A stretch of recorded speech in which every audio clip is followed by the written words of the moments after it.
Hello, and welcome back to Animus Absentis. We're on episode something 38, almost 40 episodes, which is wild.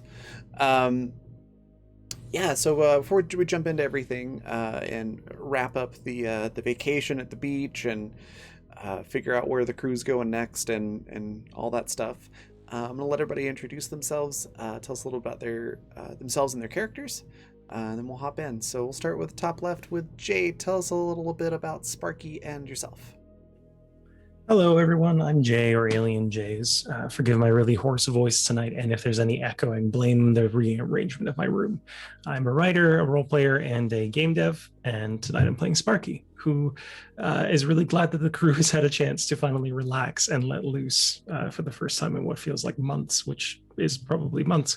And they're also they're kind of the filler plan maker slash go-getter in the crew, and they're very excited to see what can be done about the memory drug that Annie is looking to go and stop the production of, and then possibly reverse engineer. Yeah. All right. Next we've got V. Tell us a little bit about Annie and yourself. Hi, I'm Vanessa. I am a traditional artist. I work primarily in watercolor and pencil sketch, as well as some digital art. And I actually just finished a piece of my character Annie and Jay's character Sparky, which I am uploading on my art Twitter right now. So if you're interested in seeing that, you can find that on my art Twitter shortly. I'm literally in the middle of posting it to my account now. So that's at Peppero Draws. It's like Pepper like the candy. And I play Annie, and we kind of joke every week that she's like a space anonymous, or at least she was before the memory wipe, where she would do this kind of Robin Hood deal, and instead of stealing from the rich and giving to the poor, she would steal from large corporations and sell to smaller corporations, so that she could, make a little profit off of it as well, while helping the little guy, for better or for worse. But now that she's lost her memories, she's just trying to help her crewmates do what they got to do. And she recently found her little brother, so she's holding a tight grip on him as well. But that's Annie. Awesome. Next we've got Alex with Seattle. Tell us a little bit about you and your character. Hi, I'm Alex. I'm a digital artist. And you can find me around on Twitter or Twitch at CanKSArt. That's where I post my stuff. I play Seattle. He is Dad. He is your older gay trans masculine dad. To everybody in the crew except for Captain, who he very much views entirely as like. Honestly, if I had to say, is like, if anybody on the crew is a second into command who will always back up the captain, it'll be Seattle. Which is funny because all of us are pretty much second in command when it comes to captain, because she's fucking awesome. He's been enjoying just having a point in time where we don't have to be looking over our shoulders and just getting a chance to wind down. Watch his actual daughter go and get herself her first girlfriend, or at least first girlfriend with Seattle around. Yeah, I was gonna say that Seattle knows about. Awesome. And then next we've got Lisa. Tell us a little bit about Captain and yourself. Hi, I play Captain. Captain is, as the name implies, the captain of the ship. She is an android, but she is a Black Ops murder droid. But when the memory wipe happened, since she didn't have any order to murder, to kill, or do anything, she just doesn't. But will, if need be. But she is not trying to be human, but definitely trying her best to understand these silly humans. and just doing the best she can. But yeah. All right, awesome. And then that just leaves me. I'm Raven. I'm the creative director for the Raven Evermore, which is my brand for all the various things that I do, most of which are tabletop related. I'm going to put my link tree into chat there. And then also, before I go further, quick mention for sponsors, which is Fundamental RPG, which is the system this game runs on. It looks kind of like this. You can get your physical copy at Amazon by just searching for Fundamental RPG, or pick up the PDF at coffee.com/raven/shop. Like it says in the bottom left-hand corner of the screen, just add /shop to the end of it. And that's also where you can find Intrepid, which is adventuring gear for real life. So if you like athletic, outdoor, or casual wear with a tabletop theme, then you can find that there. It's some cool stuff. And then, yeah, I also play everybody else in the galaxy, including Daisy Thornwood, who is Seattle's daughter, Liam, who is Annie's little brother, and Seth, who is the adopted former cartel gopher. And so far that's all of the adopted characters on the ship. We'll see how many more fit on there before they have to get a bigger one. Last week, like we said, we had the beach episode. It was really nice and wholesome and heartwarming, and there was no danger for once. Jay so far, yeah, definitely hit the quota. We'll see. I'm not putting anything past y'all for adopting new NPCs. And yeah, when we wrapped up last time, everybody was still enjoying the vacation, hanging out at the beach, on the lake, and Lily, who is the new romantic interest for Daisy, kind of revealed, just through casual conversation, that her dad is a higher up at the GPF, or Galactic Police Force. So that information's now known. It's the next day after finding that out.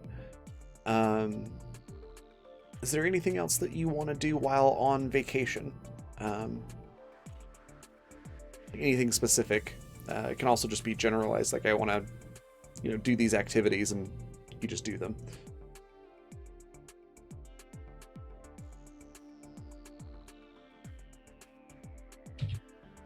I don't think Sparky's up to much. I think they're probably kind of, when you're in late vacation mode and your brain starts planning about what you'll do when you go back to work. Yeah. I think that's where they are. I think they're kind of like mentally preparing for having to go back and like either assault or sneak into a cartel base and potentially deal with anything Annie's dealing with, because clearly she's not telling everyone everything that's going on, and Sparky's a little worried about that. Okay. Seattle's probably just kind of going back in around like places that sell things and stuff for like little gifts for people for down the line. Probably also some like local cuisine sort of ideas, sort of stuff like spices and stuff for back on the ship. Okay. How about Annie and Captain? I think Captain would write a letter to Vacation Grandpa, because now she went on a vacation. Oh, I love that. So she wants to tell him about her vacation. Okay. And she uploads photos. Amazing. Yeah, at some point you definitely get a reply back with like comments on every single photo. Like, oh, that looks nice, or I bet they have good food there. Little things like that. There's probably a couple of like pictures of the sandcastle building. Oh, for sure. Probably. Love that. Yeah, it's super wholesome response with like little cute comments on all the photos. All right, cool. And what about Annie? I have the feeling that she practices her sandcastle making. uh, I also feel like she would spend a decent amount of time with Liam, because she doesn't remember any old memories that they have. So, what better place to make new ones? Yeah. Any particular activities that you would want to do with Liam? Nothing in particular. I mean, to her, it's not really about what the activity is. It's just them doing stuff together. So really whatever he wants to do, she's down for it. Okay. There's probably a lot of hiking, some swimming, making sandcastles, of course, things like that. Seth sort of sticks around for like the first half of a day of this that you hang out with Liam, and then kind of ends up feeling like a third wheel and kind of goes off and does his own thing for a while. I feel like Annie and Liam would definitely be like super competitive too. It's in their blood at this point. They just they have to outdo each other in everything. That's probably what gets Seth to go like, okay, you two have fun. Yeah, probably. Seth is not competitive. Seth goes to leave and Annie's like, oh, come on, Seth. Like, you can keep up. It's not that bad. And Seth's just like, hey, you two have fun doing what you have fun with. I'm gonna go do what I enjoy.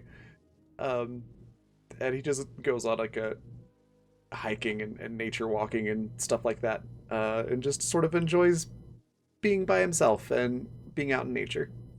She does tell him that if he gets bored, he can come back and join them again. Yeah. Yeah, he definitely like appreciates that, and it's pretty clear like he's not leaving because like he feels like he can't hang out with the two of you, just like, this isn't my thing, I'm gonna go do my thing. Is kind of the vibe you get from it. Daisy spends... Okay, my friends are playing with fire now and I'm not comfortable. I need an adult. Kinda. It's more like, oh, you're playing Monopoly. Okay, cool. I'm more of like a Pictionary type person, so I'm gonna just go. I'm more of a don't hate your friends kind of person. Yeah. Pretty much. He's a precious little bean. So he goes and does that. Daisy and Lily spend the remaining time together quite a lot. Daisy still comes and hangs out with the group and does group stuff. But the periods of the vacation, where everyone's sort of doing their own thing, she's still pretty much spending it with Lily, who seems super chill the whole time towards everybody. What am I forgetting? The giant rooster. The doctor. Oh yeah. Yeah. Oh yeah. The doctor. That's the same thing. You don't really see much of the doctor unless you go looking for the doctor. Seattle's checking in daily to make sure the doctor is still alive. Yep, they're still alive. They're actually for them this is relaxing. They probably do join for like one evening meal. And hang out awkwardly. Seattle also tries to make it obvious to Daisy that she is more than welcome to invite Lily along to kind of the everybody gets together for meal times. Yeah, and Lily actually does hang out with everybody, and seems very amicable and it gets along with everybody pretty well for the most part, and it doesn't really mention her dad at all. Until like so like on the day before the day that you're supposed to leave, she does mention that she got a message from her dad, who happens to be in the neighborhood, and is going to come hang out on her last day here. So not this day, but the next day. Do you all stick around for your last day of vacation, or do you cut it short a little bit and leave before he gets here. Do we want to tempt fate? Is what she's asking. We have gotten away with far too much bullshit to this point to waste it all on a stupid mistake like this. We're leaving. I was gonna say cash out while the money's good. We have gotten really lucky. Seattle's like just reminds Daisy to get Lily's emails or equivalent. It's like she'll be able to talk to her again eventually. Yeah. We are not sticking around for Daddy. I'm just imagining if he did come around and like he's like, oh, so what do you all do? And every single one of us chose the cover story that we're an accountant. We're space accountants. Exactly. I'm kind We of account imagining... for a lot of things. No, I'm imagining we're half of you saying that. cheese store. Yeah, half of you saying accountant and half of you saying that you're cheese merchants. We would. We would. And then like Seth or Daisy chiming in with like, yeah, we're cheese merchants, Accountants. For accountants. It's very niche. Yeah. I'm sorry, I want to see us get into trouble now. I'm sorry. Listen, I got rid of unlucky I'm for a chaotic reason. enough. Yeah. No, Captain's gonna cut it short. Okay. We're not risking this. All right. Yeah, Daisy breaks that news to Lily, who is obviously disappointed, but understanding. And yeah, of course, she gets contact information. And yeah, so what do you do on your last day? Because he won't be there until the day after. So what do you do on your last day?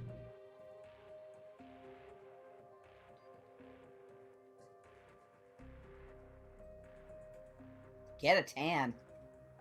Okay. So Seattle gets a nice tan. Get a tan, Sorry, drink just reading juice. chat. Drink juice, eat fruit. Okay. Captain would definitely go on some nature walks. Perfect. I think Sparky would seek Annie out and just kind of confirm with her that she still wants to go through with the whole cartel base and everything.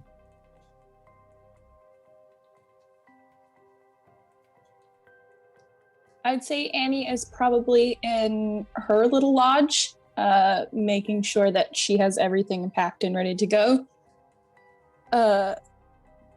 Because I personally have travel anxiety related to not having my luggage packed up.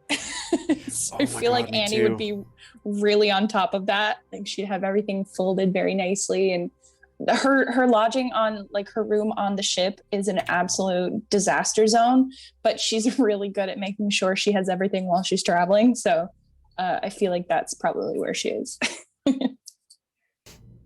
Okay. Yeah, I think Sparky probably has a similar thing. Like they've already got their bags kind of packed. They're wearing their we're leaving outfit, which is a little more rugged, a little less showy. And saying, it's Sparky, so there's not that much of a difference. But they knock on the door and like, hey, just wanted to make sure, like we still doing this, even though it might mess you up. The head. She raises an eyebrow and smiles a little bit, and she says, "Did you want me to not?" No, I just, I wanted to make sure that you thought it all the way through. Kind of like that we're hitting all the angles that we need to, because I mean it's a cartel. See, what I haven't told you is that not only am I gunning for a memory drug, but I'm also looking to get revenge on the cartel for shooting me. Sparky's eyes kind of light up. And they move into the room and like softly close the door, kind of peek out the window to see if anyone's around. Okay. No one's around, by the way. Yeah. Do you need backup for that? And like you can tell Sparky is like a kid in the candy store all of a sudden. You get a very hearty laugh from Annie, who says, "I was mostly joking about the revenge, but it's nice to know that I'd have backup if that were really the plan." Sparky kind of like gives Annie this look of like as if there were any doubt, and kind of rattles off like, "You saw me almost throw myself at Rip when we went to Mars. There's no way I wouldn't back you up on that." Well, I mean, to be fair, I almost shot him in the back of the neck, so, maybe we both can't really be trusted around that guy. Should we be? I know everyone else is really keen on not going full bore on him, but if we get the chance again, I don't think we should skip it. You can tell that kind of some of that humor is draining from Annie a little bit, but she's trying very hard to keep her expression the exact same. Right. So it's more just like the amount of energy that she's putting off is kind of decreasing a little bit. And she just kind of like shrugs one shoulder. She's like, yeah, I mean, that's assuming that we ever actually see him again. Right. And I hope we never do, but it's not just for me that we get rid of him. It's for anyone else that he ends up crossing paths with. I know we're doing this whole corporate espionage thing, but I mean, the cartel is kind of part of it. They've got their fingers in everything. And I don't think we should stop when we reach them. She zips up the luggage bag that she has and puts it on the bed. And it's a little more apparent now that she's straining just a little bit to keep that easygoing expression on her face. And she says, We'll keep it on the back burner. If that's a bridge that we have to cross, then we'll cross it when we get to it. But I mean, there's not a whole lot of reason for us to ruin our vacation thinking about Rip, is there? We don't have to worry about that right now. And so it finally kind of sinks in for Sparky. You can kind of see their face go from a little harder to a little more like, oh, okay, I clearly overstepped there. So they kind of mirror the composure that Annie's putting on. It's like, that's a good point. Yeah, we'll just focus on what we're doing and deal with the rest of it when it comes. And they're kind of, as they're saying this, they're like awkwardly kind of trying to back out, bump into the door, and then kind of do the little like, close the door, oops, and just kind of close it in the way that when you're hugging the door, you just like open it just enough to slip out, and your head kind of in the door frame still, and they kind of like wink and then close the door softly behind them. I love that for Sparky. You didn't have to leave. Oh, they did. Oh, anxiety, it runs deep. Suddenly, the mood is shifted. I must take my leave. Yeah. It takes a couple of minutes for Annie to follow you out, but she does. And she's all packed up now and ready to go. So whenever the group is good to go, she is fully ready to leave. Okay.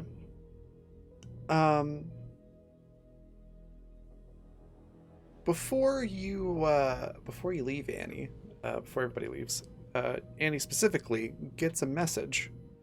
I'm gonna put it into Zoom chat as well as Twitch chat for everybody to see. But it is that with a frog emoji. And put it into Zoom chat. Lilium interspinus. Ma'am, I don't speak Dutch. That's Latin. And no web captioner. It's SPINAS, not penis. Thank you. If it's any consolation, that's what I heard too. No, Lily's interspinus. It's Latin. Are you gonna make me open up Google Translate, or are you just gonna tell me what it means in Latin? Nope, I'm gonna make you do it. Lily among thorns. There you go. I mean, okay, that makes sense. Now that you say it out loud. Who could it be about? My brain literally did the. We don't know anyone named. So yeah, and then a frog emoji, which I'm sure you can guess who that's from. Shakes fist at sky. Alice, what are you doing? And there's no more to the message. She does a thing where she rubs her temples. She's like, how much bullshit am I gonna have to go through today? She just leaves and joins up with everybody else. Shay and Chad, is your dad a cop? You gotta tell us if your dad's a cop. Okay.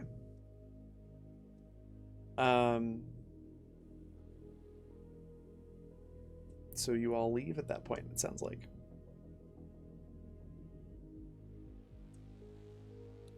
Yeah, I think Sparky would be ready to leave if everyone else is. Yeah, I think so. Okay, cool. Especially if we don't know about this message. Does Annie share with the class, or just Are we leaving right now? Because I just assumed that Annie was gonna go meet up with everybody. Is she taking her luggage? I thought she was leaving her luggage. Yeah, it's unclear. Are we leaving the planet? If there's more that you want to do on that day, then yeah, you can. I thought everybody kind of had covered what they were doing for the last day, but Oh, okay. In that case, then yes, if we're leaving, then when everybody groups back up, Annie would relay the message, and she obviously takes her luggage with her. Okay. I wasn't sure if anybody wanted to do anything else, so that's why I didn't click. But yes, if we're all meeting up to leave now, then yes, she would relay the message. Yeah, sorry.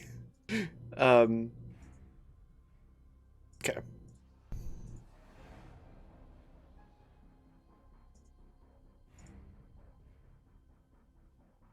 I think Daisy's probably responding with a what the fuck does that mean?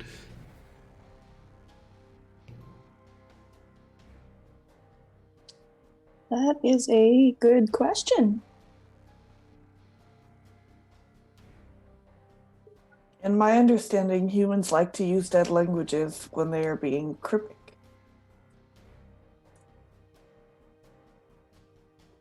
Who is this from again?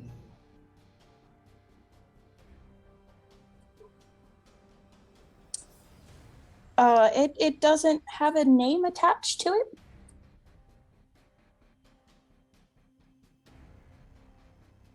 That's concerning.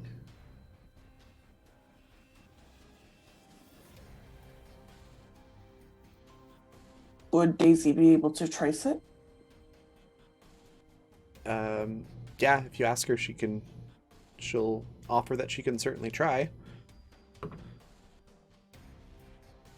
Captain would suggest it if Annie wishes. Okay. Given the fact that the only other person outside of the crew that she has actively used a frog emoji with is Alice, she's thinking that if that's the case and it is Alice, then she does not want that message traced, because that could be a bad thing for Daisy to do. So Annie does not allow her she doesn't pass over that message to Daisy.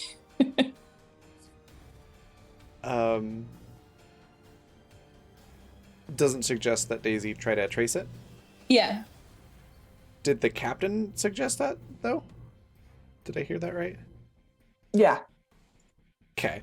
Then Daisy's going to do so, but Annie can stop her. But if Annie does stop her, she's going to say, why wouldn't you want me to trace this? Yeah, Annie would stop her and say, like, if it's who I I'm assuming that it is, then, maybe we just don't need to trace it.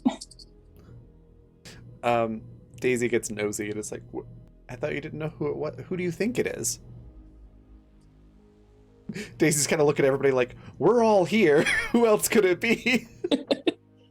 Yeah, Captain's confused too. Like, why would you share this and then not want answers? Like, Annie's more like, well, I would like to know what the message means, but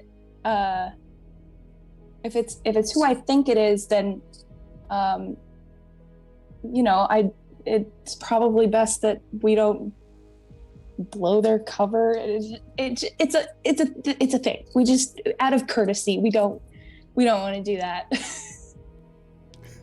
is this a romantic message? No, Captain. Daisy just That's not pauses what it I meant. and like gives Annie a very purposeful look. Like the look that Fred Savage gives in The Princess Bride, like little kid Fred Savage when he's looking at the grandpa characters. Is like, is this a kissing book? Daisy has that exact expression on her face. Like, is this a sex thing? No, Daisy, it's just ice cream. That's a sex thing. You use dairy as a sex thing?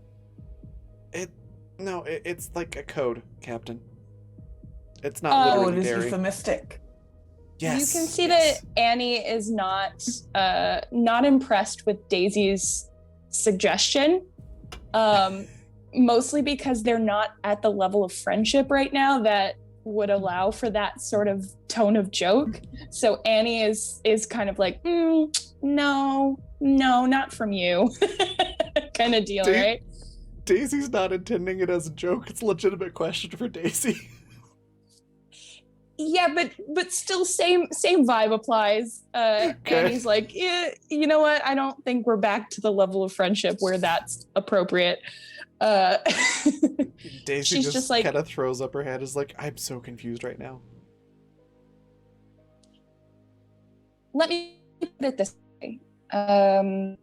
Remember when I told you that I got in contact with someone who helps with the trash pandas? Daisy nods. Remember? Yeah. I have a feeling that this contact might be the person who sent the message. And if that's the case, then I don't want us to kind of trace where they're coming from, because I just don't think that would be polite. That is understandable. But why would they be contacting you again? I don't know. They seemed to know me pretty well. We seemed like friends last time I spoke to them. So I don't know. Maybe it was a friend from before the memory wipe.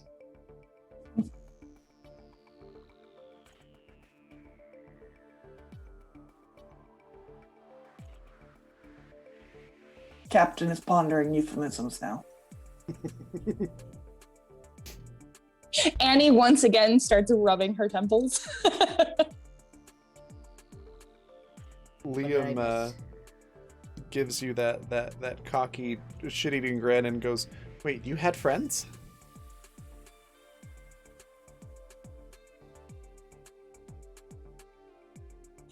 I'm trying to decide if Annie would have a comeback for that, or if she would just opt to kick his ass later. So she just looks at him and she goes, ha ha, very funny.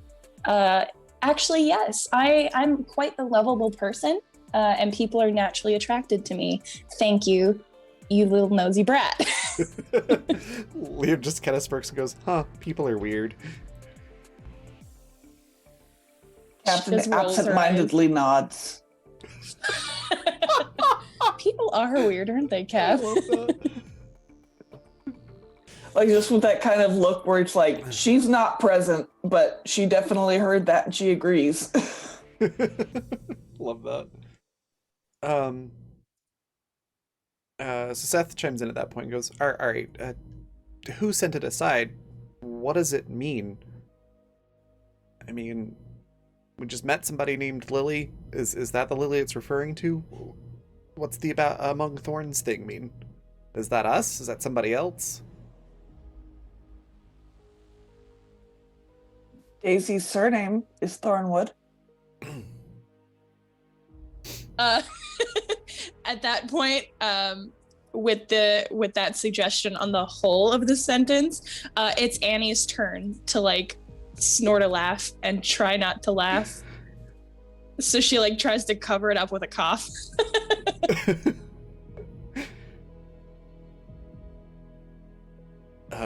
Yeah, Daisy's Captain not is saying anything. confused. Seattle is also looking confused because he decided to take the same surname too. Yeah. Captain clarifies and says, if it is a message regarding the presence of Lily with Daisy. Is it possible for Annie to respond to the message? Like, can she send one back? Absolutely. There's no guarantee that there'll be a reply, but yeah, you can send a message back. Okay, she sends a message back and she just says, in English, please.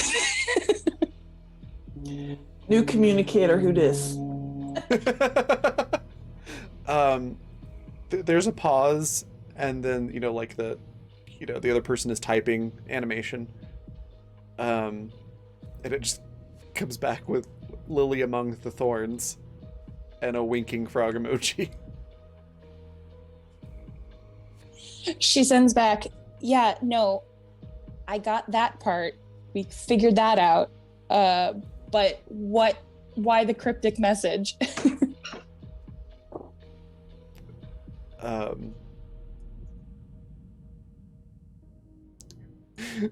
There's a pause again. And the response back is just something like, this is how we communicate.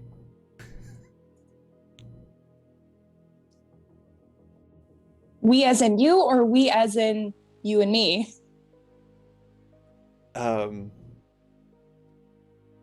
It's just the letter U, a space, and the letter I. And then the next line is, you can figure it out.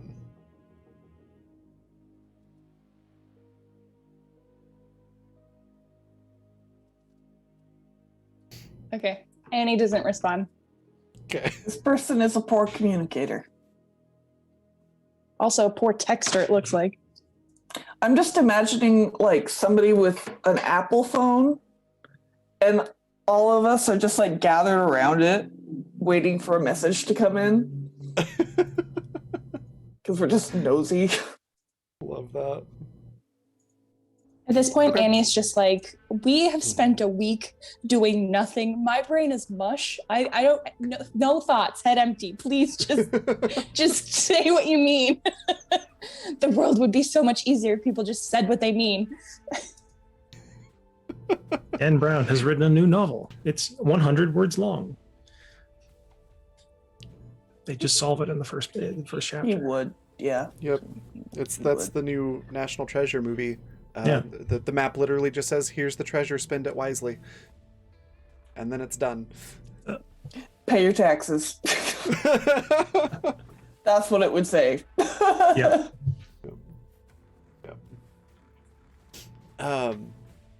Okay. Daisy goes to her room and spends some time freaking out about the message. Seattle's gonna go and check in with Daisy and see what she wants to do about it. Okay.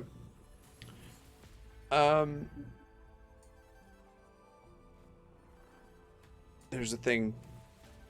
No, I'll do that later. Never mind. Sorry, thinking to myself. It's a good thing. It's not a bad thing. Suspicious. That's weird. That's weird. It's not a bad thing. It's a fun thing. But we'll do it later. Okay, so I'm assuming Seattle knocks on the door. Raven, it's weirder that it's not a bad thing. I mean, you're not Seattle entirely knocks on wrong. Daisy's door. Okay. Waits for Daisy to say, "Who is it?" and knocks on her door again. She does that every time. Everyone on the ship does it. It's how they can tell when it's Seattle. Yep. That's gonna be a real big problem if somebody breaks on the ship and doesn't answer. Because they'll open the door and be like, "Oh, you're not Seattle. Oh I was crap." like, who the fuck are you? Yeah. Yeah, Daisy opens the door and lets you in. He kind of like does the whole lean against the wall sort of thing and signs out. So, what's your plan for this?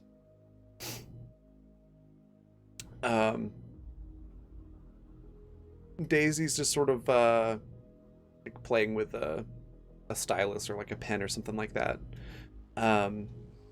Sort of like the fidgeting while thinking. And it takes a second to answer, and so, well, if I'm not tracing the signal, then I don't know who sent it. And I'm kind of creeped out that could possibly mean that somebody was watching me. And I don't know what it's supposed to mean. If it's somebody associated with the trash pandas, like, why would they care? What? I need you to think and write down absolutely everything Lily told you about herself, her family, her situation, and her father. Because that's most likely what this is all about. Yeah, and Daisy sort of nods and grabs her tablet and starts up a Word document and starts typing and everything. And Seattle's like trying to help by just like suggesting things and following along questions and stuff. Okay. Let's do an empathy roll for this for Seattle to try to help Daisy recall anything that might be relevant.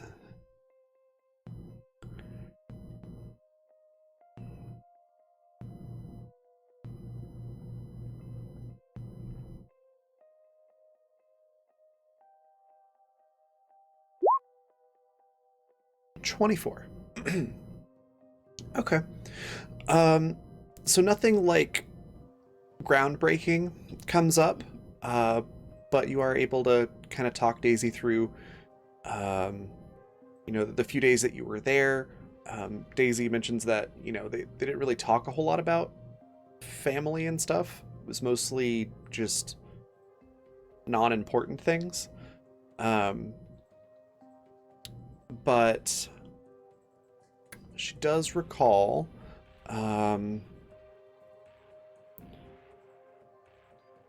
Lily didn't talk about the GPF much at all.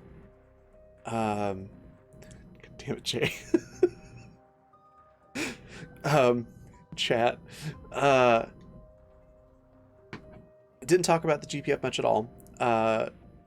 Lily actually didn't seem to be a huge fan of how things are with the corporations.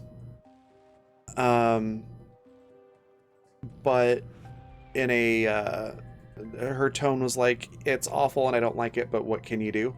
Kind of a thing. And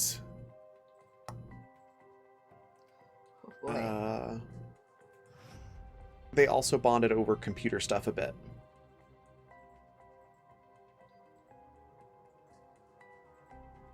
They talked about hardware and various things on like surface level. Yeah, I'll bet they did. Not that kind of hardware. That's about all that Daisy can remember.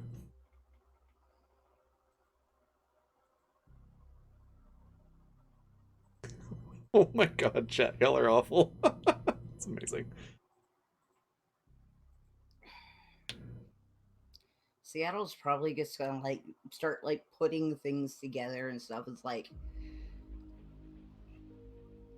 and like trying to get Daisy to see if she can remember at any particular time any phases over the last week that she kept seeing again and again and again, particularly strongly, Ooh, frequently? that's a good question.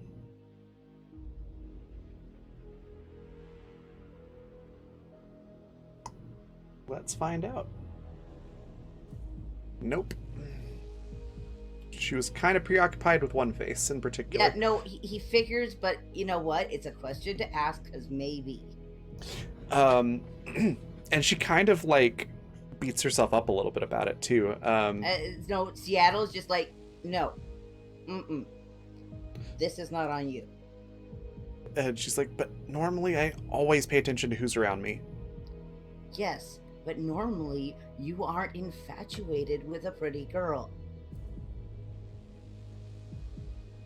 There's like a pause and then a I guess. Seattle's like gonna go and bring the information to basically like go to talk to Captain and see if he can get his hands on the pictures from last week, possibly go through them with Captain to see if there's anybody particular in the background of photos that involve Daisy and or Lily. Okay. As well as give her all the details that Daisy was able to put together. What skill would fall under photographic forensics? Android. I was gonna say I'm an android. And ship systems. You can use the ship systems. You could use one or the other, yeah. For training, but I'm trying to figure out what skill, if it would just be tech engineering or if it might be something else. It would either be tech engineering or education, probably, because tech engineering would be like running an algorithm to check it, and then education would be like knowing what to look for and what you can exclude. Kind of what I was just thinking, yeah. If that helps. Yeah.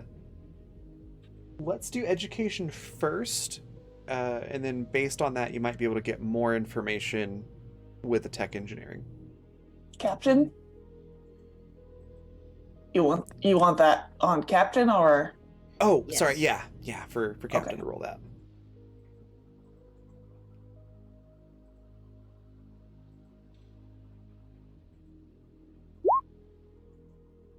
Oh no. Captain's just like, this is a collection of pixels. What do you want me to do with this? Can Sparky help with that potentially? Yeah. Seattle's going to try running an algorithm. Here, you go first, Seattle. Captain just hands you corrupted files. Said tech engineering? Education first. Education first. Education's going to let you know what to put into the algorithm, essentially.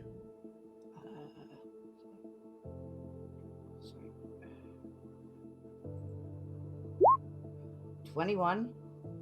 Okay. That's not bad. Yeah, it's not bad. Oh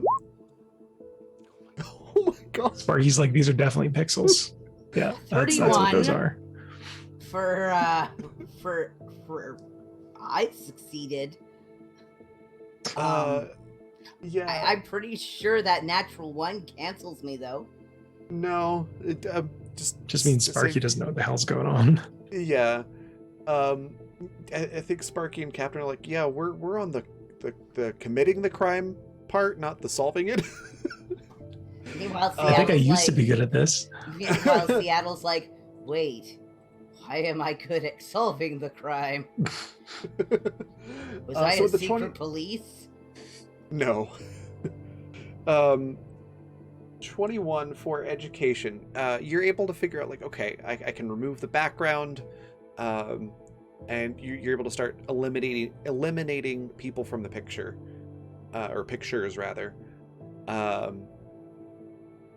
and you narrow it down, and then you run that through the algorithm, and you get a list of about 4 faces that were in a lot of the pictures.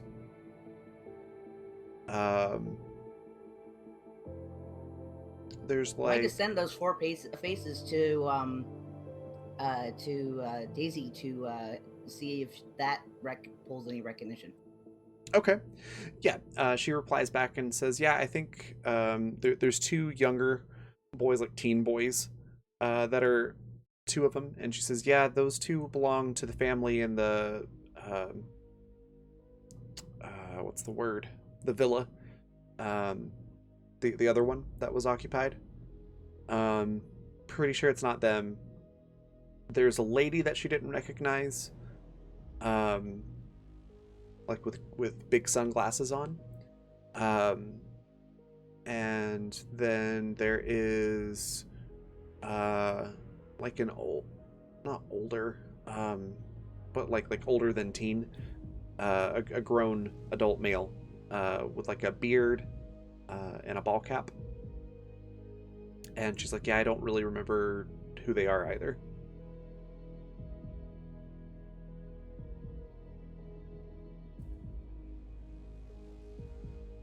Seattle's going to send the two that were not of the family, like the teen boys of the family, to Annie. See, like, Annie, are these at all part of your old contacts that you know about?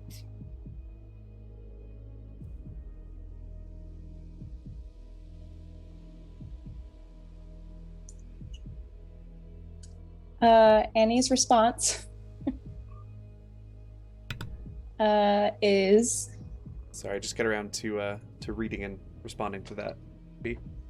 no worries. Annie's response to Seattle is like, clearly you can tell that she's trying to be nice, but there's still kind of like are you fucking with me? Like, where she says like, I only recently learned that I had contacts. How, per se, do you expect me to be able to recognize them by visual? Because you might have files. Not that I know of. Seattle's like, I don't know. You're the one who's brilliant at having secret information hidden away. I figured you might have that information. Yeah, might be good at hiding it. I'm finding that I'm not so good at opening it. Do you want help?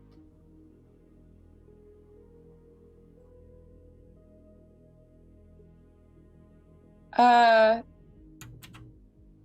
mean, that's an option.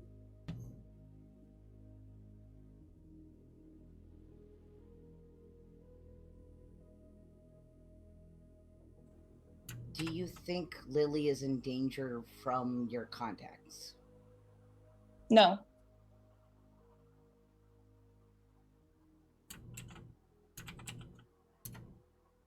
Do you think Daisy is the thorn in question?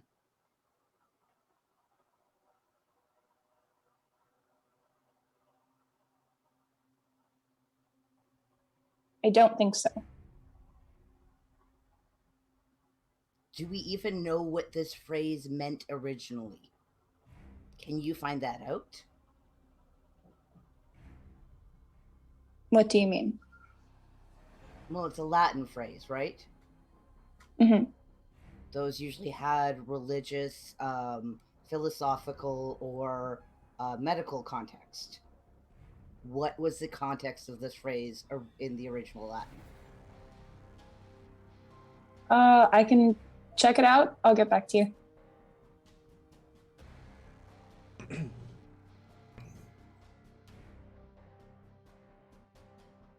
Okay.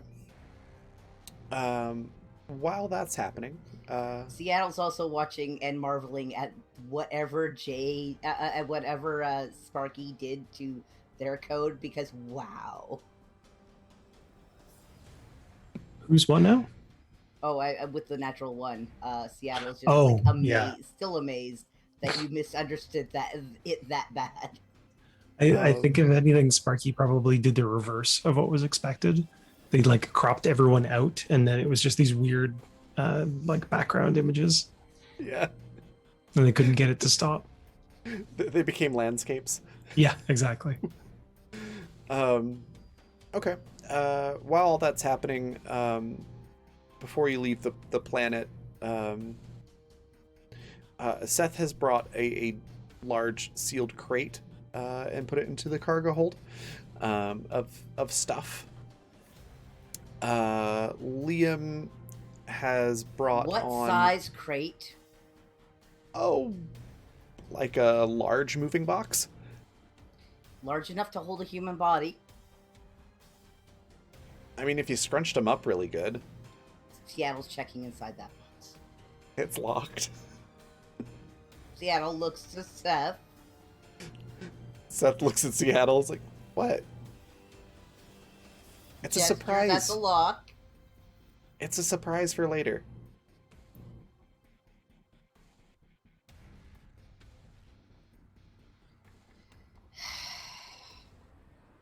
Alright. It's like, if there's a dead person in that box. Seth just gives you this look of like, why would you think that? Why would that be the first place your mind went? So it's like, I don't kill people. Well, I didn't say they'd be dead now. You don't have any arrows. It's not a person. Seth just shakes his head and walks off. Liam has brought only it's like a big branch that he's whittled down into a really nice looking walking stick. And that's all he brought back. And Daisy has like a shoebox sized box of stuff that she just puts in her room. Seattle has like a whole flat of like cooking ingredients and new pots and pans and a whole bunch of plants for Captain. Aw, that's adorable. And then yeah, once you get underway, does anybody go into the mess hall at any point that day? Yeah. Okay. I was gonna say I think Seattle and Sparky probably go make a meal together. And also got a whole bunch of groceries and stuff to put away. Okay. As soon as you open the freezer to put stuff in there, it is like packed. Like can't fit anything else in the freezer, full of ice cream, with a note on all of it that just says "For Sparky" and a little frog smiley face. Seattle takes a picture of this and sends it to Sparky and says, "We may have to make a freezer." Sparky sends back, I'll go see if any of the other cryopods are free, with like a happy but confused frog emoji. Seattle texts to Daisy, "So, how do you feel about an ice cream pod?" She texts back like, "Oh, somebody found the ice cream. Fantastic. An ice cream cooler sounds amazing."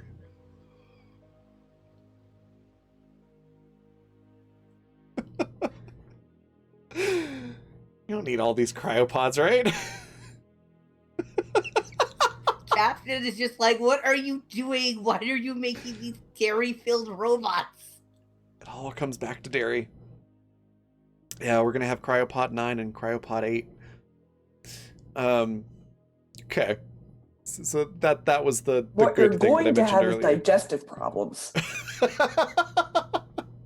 I mean, I assumed everybody already did with all the stress you're always under. The cheese means everything is regular. Pretty sure that's not what cheese means. All right. Where were we? Oh yes, space. So yeah, you're on your way.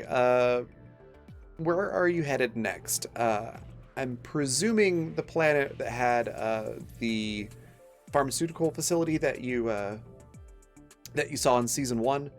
But it can be anywhere.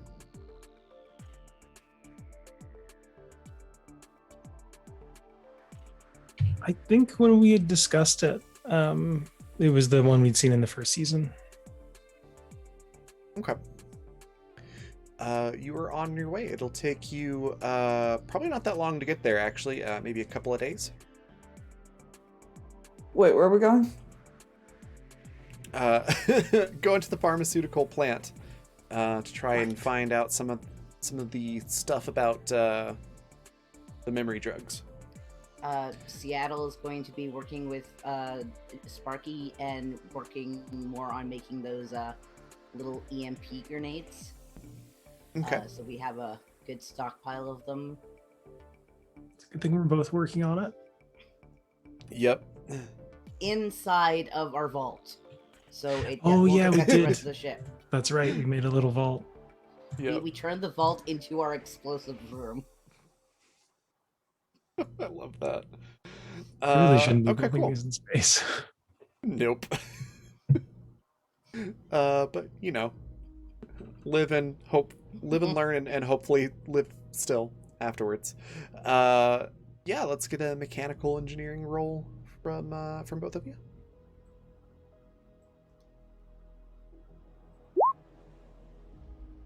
So 22. Did I click that twice? Sorry, that was my mouse does that sometimes. And, Then 25 then. My bad. Plus 13 for my engineering tools. So, mechanical, right? Yeah, mechanical engineering, yeah. Plus 13, so that'll be 49. Yeah, you are able to make some of those little EMP grenades, no problem. Say like 3 more from components that you have on hand. Okay. Would Seattle like to hold those? Because I still have 3.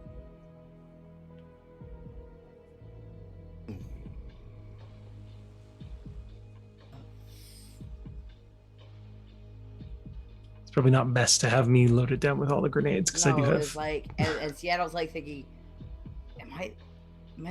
No, actually, Annie and Daisy should each have at least one. That's a good idea. Yeah. And probably Seth, more so, because Seattle's better at tanking than he is at distance throwing. That's fair. And Yeah. Sparky already has flash grenades and smoke grenades too, so. Okay. Well, that seems like a good spot for a break.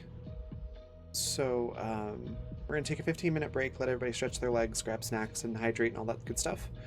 And then when we come back, we'll fast forward to the planet and get going with that.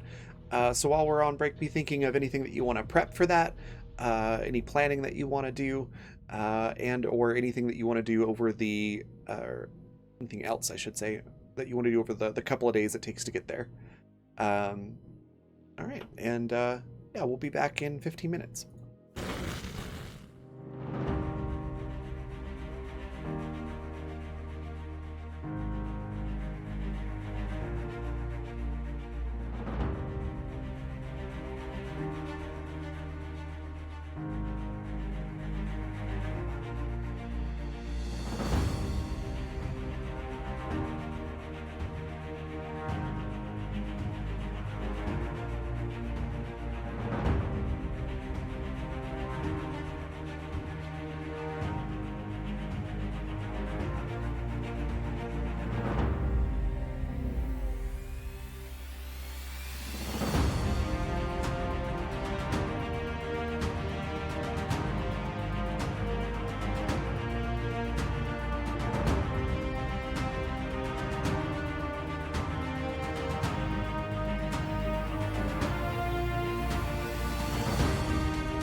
right, we are back. And discuss the riddle a little bit off camera. So after that discussion, what is the consensus for what the crew thinks of this riddle and that it means?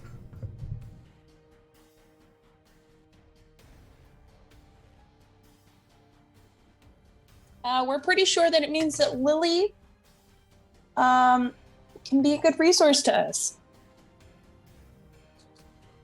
That perhaps she might be useful. Which means Like we should not kidnap her. She Right. might possibly be in danger. Her dad's a cop. She's definitely in danger. I mean, yeah. Not any immediate danger, though. That will be clarified if that question comes up. All right. Is there anything else that you all wanted to do before you get to the planet, aside from making the EMP grenades? Nothing for Sparky, no. All right. Well then, after Seattle's going to let's- make sure that the syringe gun is properly loaded. It's a syringe gun now? Do you mean the scalpel gun? Yes. I'm sorry. Correction. Scalpel Oh. gun is properly loaded. Okay. I was Yeah, like, it's. I was like, oh, that's somehow even worse. He's also going to be making a note to look up getting tranquilizer guns. That's a good idea. Yeah, the scalpel cannon that you made is still packed up in the same spot. Still, Can I improve upon it? you can certainly try. Would you like me to roll? First of all, where are you doing this? Inside the vault Okay. with Mechanical. heavy gear on. Mechanical engineering, and I'm gonna say no on the tools because it's not so much tools as it is chemistry.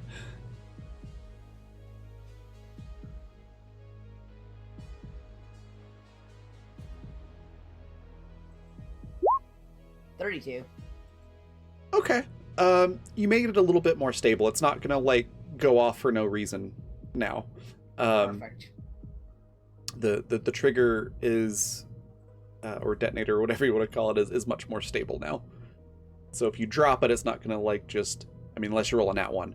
But if you dropped it for some other reason, it's not gonna go off. Perfect. It's also going to pack his thunk rifle Okay. and his knife, All right. as well as like Um, modifying some of his engineering gear for like armor purposes. Okay. Of the NPC part of the crew, who all would you like going with you? You've got the Doctor, Liam, Seth, and Daisy. Seth and Daisy. Liam's been doing the most piloting, so we probably want to keep him with the ship. Okay. They Also, does Seth reveal what this surprise is? nope.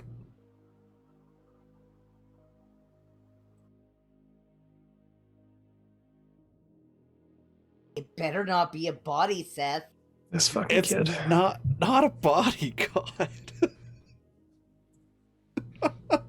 It's not a human being of any Well, kind. we never said a human body. Or an is it animal. drugs? You can No. tell us if it's drugs. If My it's drugs, God. you have to share. It's because they were probably the most okay with that. Just like you have to share with the other people who might like those drugs. Would you believe strawberry jam? How about God's tears? I mean, which god? Oh my goodness. I mean, I'm I quoting could llamas just with pull a hats. captain and say, I demand a manifest of every item on my ship. Tell me what it is. Does the captain do that? Yes. Seth agrees, but only the captain can know. Fine. Okay. Talk amongst yourselves with your plan while I type what this is to Captain.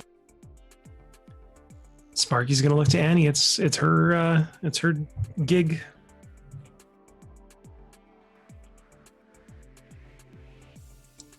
Jay, I'm trying to eat some chips here.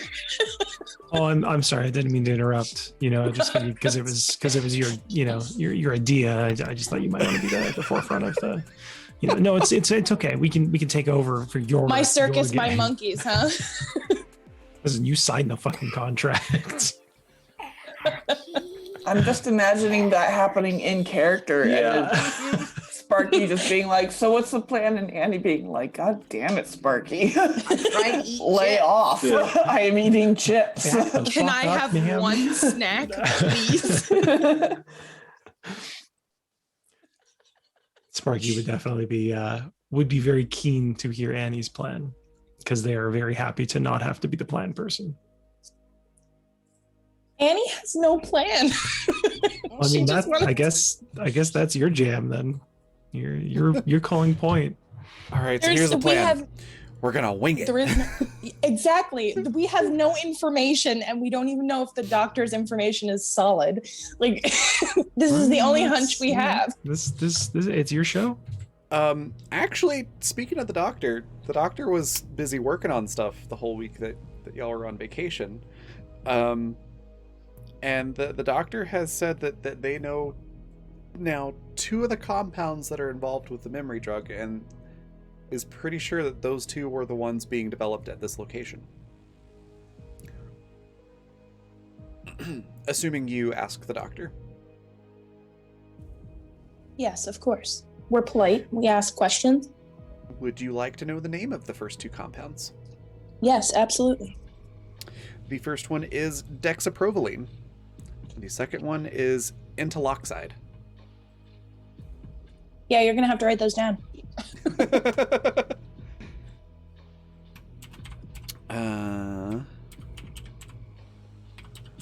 Also, if these are actual things, I'm gonna laugh my butt off because I made these up. Pretty so sure I'm actually dexaprovolene wouldn't be legit unless searching it's to a see if brand they're name. real things or not.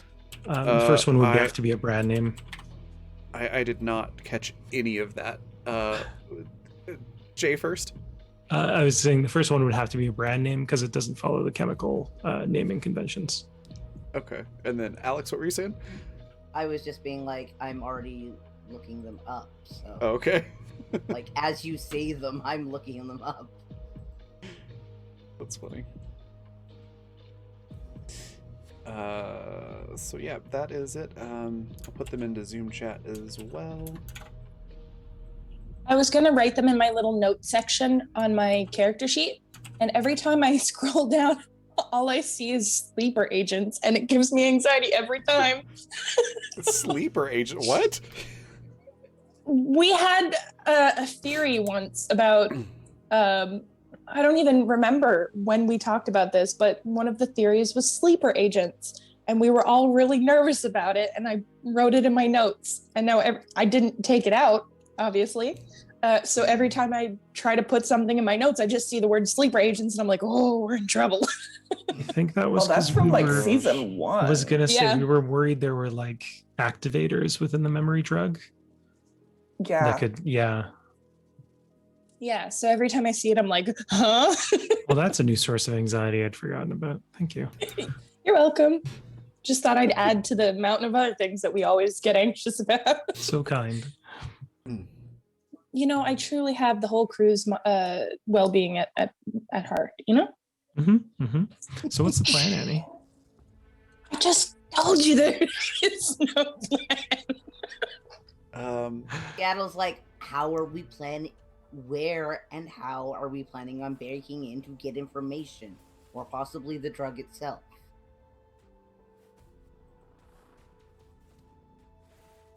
Does the doctor have any information in their notes about the facility itself, any sort of layout, any details whatsoever? The doctor knows that it's made here, and knows like roughly like what type of room it would be in. They do not have a specific blueprint or layout, but like if you say like describe the room that you're in, they can say, oh yeah, it's definitely there, or no, it's gonna look like the room's gonna look like this, and it'll have like these labels and warning stickers and things. Okay. Can Annie do any research online to see if she can find either public information or digging deeper to find any buried information about the facility, any layout documents, anything like that? All you know is that it's essentially a shell corporation that owns the processing plant, and it sells to another shell corporation. They make a lot of different things. The 2 compounds that I mentioned don't exist online. There's no mention of them whatsoever. But you know that security here is not super tight. Because they basically just make a bunch of different pharmaceuticals, none of which are like controlled substances. So unless there's like secret security or something like that they hide away from everyone, it looks like a pretty easy place to break into. Relatively speaking, I should say easy for you, not necessarily easy for the average person.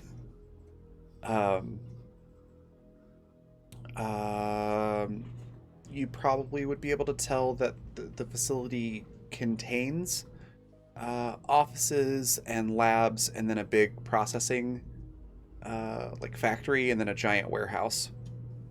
And you know that what you're looking for is probably in one of the labs.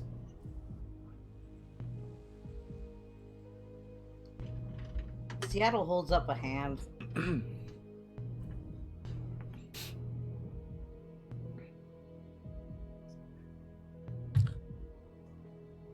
mean, is anyone gonna let him talk? Like, Daisy and Seth are just staring at Seattle. Yeah, nobody's currently talking. Seattle, you can go ahead. I was like, okay, just wanted to make sure you were actually ready to hear my possible idea. Do labs ever have office parties with catering? Oh my god.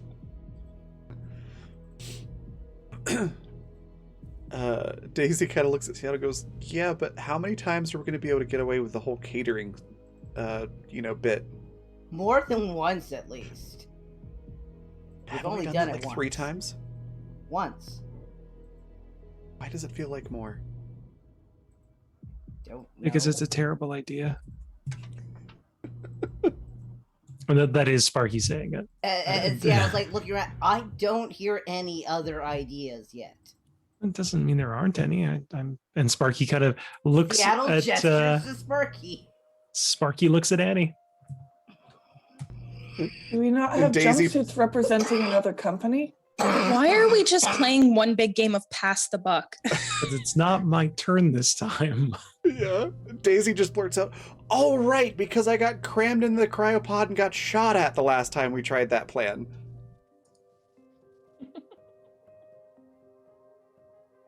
Such a You baby. sure did. Such a baby. We all get shot at sometimes. It's just life. That's not Sparky. That's not Sparky saying that, just to be clear. That If sounds Sparky like said something that- Sparky would say, though. Yeah, Annie would be super impressed if Sparky said that. I think they thought it. I don't think they've got the audacity because it's, Daisy knows where they live. So The Lion, the Witch, and the audacity of this bitch. yeah, 100%. So yeah, Sparky just looks at Annie like, this is your plan. So lead us, oh great leader. I mean, we could always just walk in. If there's nothing here that's particularly policed, then I doubt they're going to have any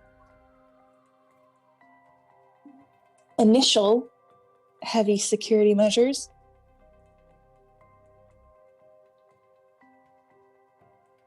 either way, we're going in with a half-baked plan. I mean, we don't have enough information to really plan it step A to Z.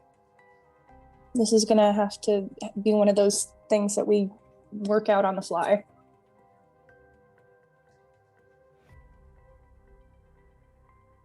All I can think is the seat of my pants is really worn out by the third season. Get some new pants. Seattle still thinks his plan is the best one at this point, and he's kind of worried about It's that. literally the only plan. The only plan that we've got is either cheese catering or walk in the front door and just like do it. Liam, Do we not have jumpsuits representing another company? you do. Sparky nods, like, yeah, Momsato uniforms, but do we think that Momsato buys from them? If not, Momsato could steal from them. Liam clears his throat and chimes in and says, I'm sure companies like this are always looking for new investors. We do have a corporation that might be looking to invest its newfound wealth. That is true. I think he's got it. Seattle looks to Sparky Just has a cocky smirk on his face. To Sparky and Annie's like, how do you two feel about wearing suits? Sparky looks not super pleased about it, but they seem okay with it. I'll be right back. Sorry. No worries. Does Annie have a suit is the question. Annie doesn't seem like a suit bitch to me. I could totally see Annie having like a power suit for like undercover type stuff like this. Special occasions. Yeah.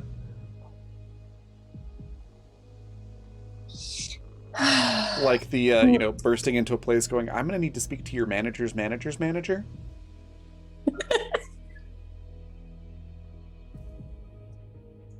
I mean, yeah, I could get behind it. Okay.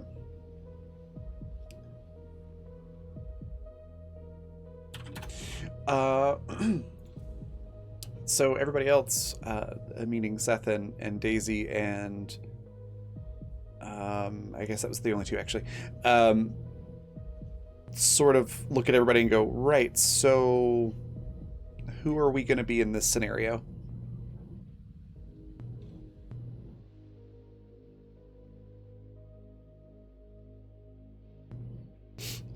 You muted there, Alex. Assistants. Secretaries. Bodyguards? Seth immediately just leaves the room and goes, be right back. Thought he might like that. Yep. Daisy's looking at her very not professional outfit and brightly colored hair, and it's like, I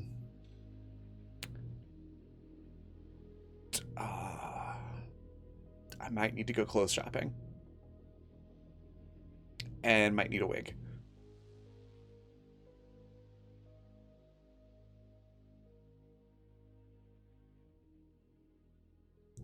And she's like, unless... And she looks over at Annie. And she's like, unless someone wanted to lend me an outfit.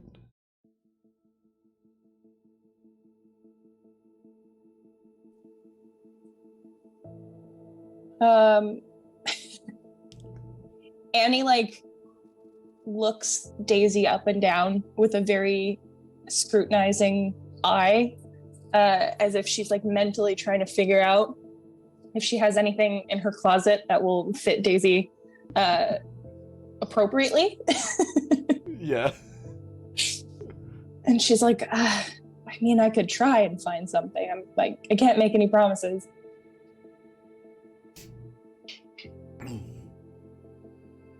Daisy I just can't gives a remember thumbs what. up. Also, when Seattle was referring to suit, he was like thinking of Sparky's lawyer suit. Oh, yeah. Oh, yeah. While you're discussing outfits, it doesn't take long for Seth to come back, and he's in the super nice 3-piece suit with the sunglasses from the museum heist. I love that for him. He's like, all right, I'm ready. And then looks at Sparky, I think, and goes, guess how many weapons I have on me right now. Sparky, actually, I would love to do like a sight check. Just size him up. Okay. Absolutely. If roll 20 was actually going to play along. There we go. You can use your assassin training as well for this. I was gonna ask, yeah. So just sight? Yeah, I think just straight up. Please tell me that wasn't a 1. Really? No. Oh, it's a nat 20. 20. Nice. Oh, of course. 42. You have to be on that one. Plus 6, so 48. 6. Okay, yeah. Weirdly enough, you know that he's got a stun gun, the hunting knife, and about a dozen other smaller knives all over. Yeah, I think Sparky just rattles those off nonchalantly and then looks back at the rest of the crew. Like doesn't even maintain eye contact afterwards. Seth just looks so crestfallen, like just all the wind out of his sails. That's Sparky. Shirking responsibility and bursting bubbles. It's like, oh, I thought I hit him well. Sparky just kind of does like the hand wave, like it's okay, dude. Like you did. It's just, it's like from Pirates of the Caribbean, where it's like, you cheated, pirate. It's that kind of thing. It's like, I thought I hit them well. Assassin. Like Seth's even like, I even made one really obvious. That's the one they find, and then I get to, they don't find the rest of them. Sparky just kind of nods like, well, I'll show you a few things. Because, clearly they've had to go into a museum with grenades on their legs. Yeah. Seth cheers up at that. All right. What's everybody else doing? Seattle's getting at this point we've made like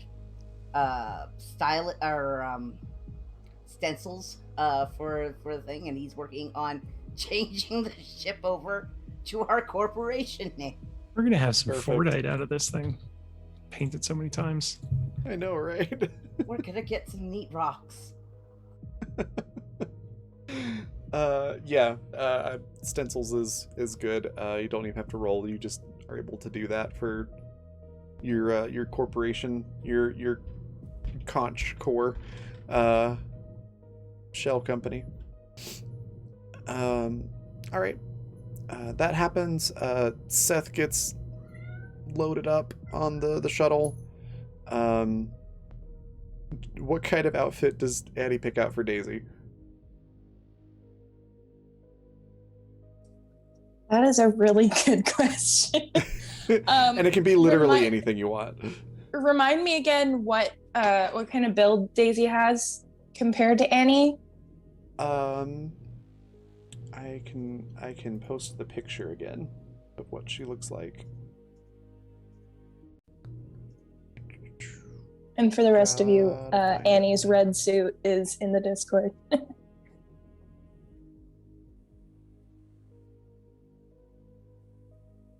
Oh, I love that. There you go. Oh, that's great.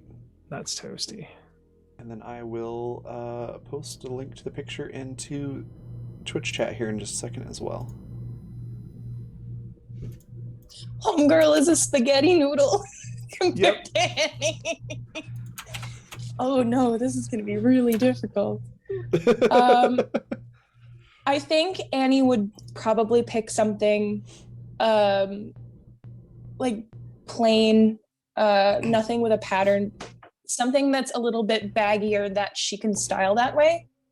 Okay. So I don't know, like if she has a similar like blazer or something like that they can style to hang a little bit looser and stuff like that, so that clearly. I'm just imagining like super push-up bra and shoulder pads. does what she can, to Yeah. to fill the empty space. But it's okay if it's a little baggy, then they can just style it that way. And she probably gives her like a pair of her heels, but something that has a strap to it so that if they're too big, like they won't fly off of her. Yeah. She walks around the ship trying out the heels with all the grace of a newborn fawn, but manages to not fall over or hurt herself. Annie dips back into her room and pulls out a pair of flats and offers them to Daisy. Seattle takes the heels, puts them on, and shows Daisy how to walk in them properly. Oh, Daisy Jay. looks What at did I miss? Seattle I and is literally like, just sat down. yeah, I can't do that. Flats are great. Yes. No, I changed my mind. We're doing the mob boss outfit. Fuck that. Well, I can't take all the credit. That was Sparrow in chat. Yeah, Seattle takes off the heels and hands it back to Annie. Yeah, we're doing that then. The mob boss outfit. I literally said that the other day. I was like, I wish I had a that reason one. for her to wear this one. So the how would you describe that outfit? I would say femme fatale. Look, you can't actually see my cleavage, but boy, howdy are you distracted by it. That, I mean, really, the best way to describe that is like a femme fatale mob boss. Yeah, Hold on. I will post That the snaps. link that's great. in chat. That's a killer queen outfit. Ooh, yeah. Dynamite Did- with a laser beam. Did we Oh, talk it's stuck in about my what? head now. Did we talk about what Sparky's role in this was at all, or was it just assumed that they would either come along or not? Seattle was figuring the two of you are in charge of the Conch Corp. Good, Yeah. okay. I guess I'll go You look up two a are the suit. decision makers. Terrifying. Imagine being the assistant. Seattle's just the getaway driver. A very well-armed getaway driver. Just let me know if that is what you are going with, Vanessa, because I have an idea. I don't know if I'll find a good reference for it, but I have an idea. Going with what? Your mob boss outfit. Oh, yeah, absolutely. Sparky's going to wear the inverse coloring. Oh, nice. So black shirt with a white suit. Hell yeah. So basically, Anarchy! you're like the Unas Honest mafia. Fuck. Yeah. I think you mean the redacted mafia. Oh, right, yeah, that's right. It doesn't exist anymore. Fuck is Never- Una's never did, it was honest, just a and fever why dream. does it sound like Uno Ano? I don't know. Could not say. Yeah, I think so. Sparky, I think, would probably have like a waistcoat along with that, but otherwise, it's very much like a mirror image or an inverted image of Annie's outfit. Hell yeah. Okay. I like it. All right. Daisy is equipping the EMP grenade and her EMP gun, which is basically like a weird stun gun kind of thing, and her tablet. Excuse me. And they are both on the shuttle, ready to go whenever everyone else is. Sparky's pretty much ready. There's not Yeah. a lot of like prep work needed to be done. They are going to bring. Let me look at their inventory super quick because I need to see what shenanigans they're bringing. Is Annie packing when she goes in, or is she just going in like no problem?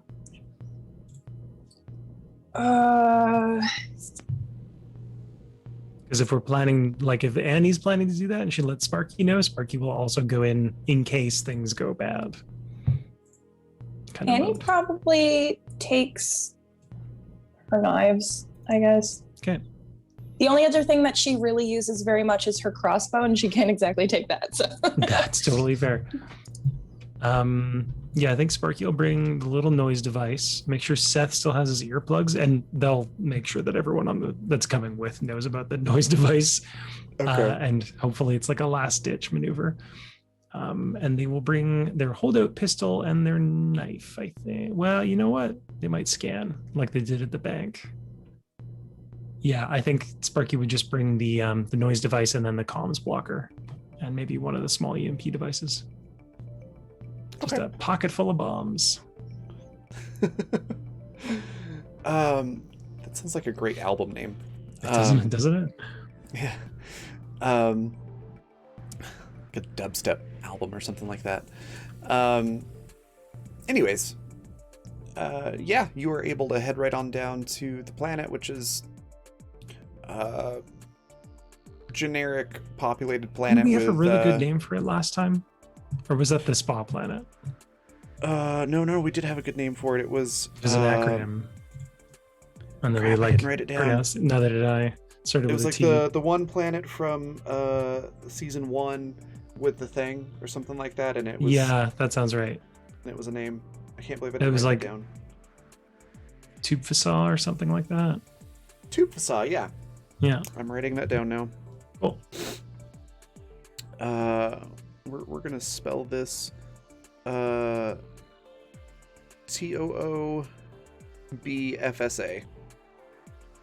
Tupfasa. I love it. That's the planet. Yeah, so planet Tubesfa is a generic Earth-like planet with various cities and all sorts of different industries and things like that, and residential areas, and you are able to find the pharmaceutical location. It's kind of in the middle of nowhere, big long road that heads out to it, in sort of a semi-arid environment. Not terribly unlike going out to like an Area 51 type facility, though it is not Area 51. Mars all over again. I think Sparky's probably having a couple of flashbacks to Mars. Okay. Would you like to make a discipline roll? Yeah, I think so. I think that's something that would come up, and because I don't have unlucky, I may as well try to screw my own character over. It's a good thing I actually have something in discipline. 14? Hmm. Would you like to use I one would of love the to. 7d6s? Uh-huh. Yeah. Please roll literally anything. That's 2d6. We'll just good thing it was 4s all across the board. 18. My bad. Yeah, it's not much, but you have this weird flashback of driving a car out to this location before. So you've been here before. Good. Oh, that's wonderful. Thank you, Raven. Thank you for this gift. You're welcome. Thanks, I hate I'll it. put it with all the other ones. So Sparky is, I think like the family probably knows. I said the family, the crew probably knows really well when Sparky is hiding their anxiety. They're clearly off about something, but they're not saying anything. Okay. Actually, as that happens, let me get discipline rolls from everybody who's lost memory.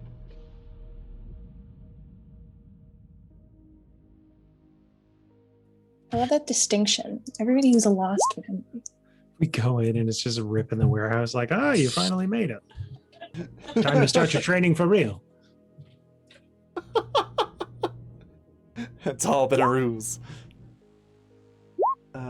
19, 16, 31. Oh, this is gonna be good. Okay. We'll do Captain last.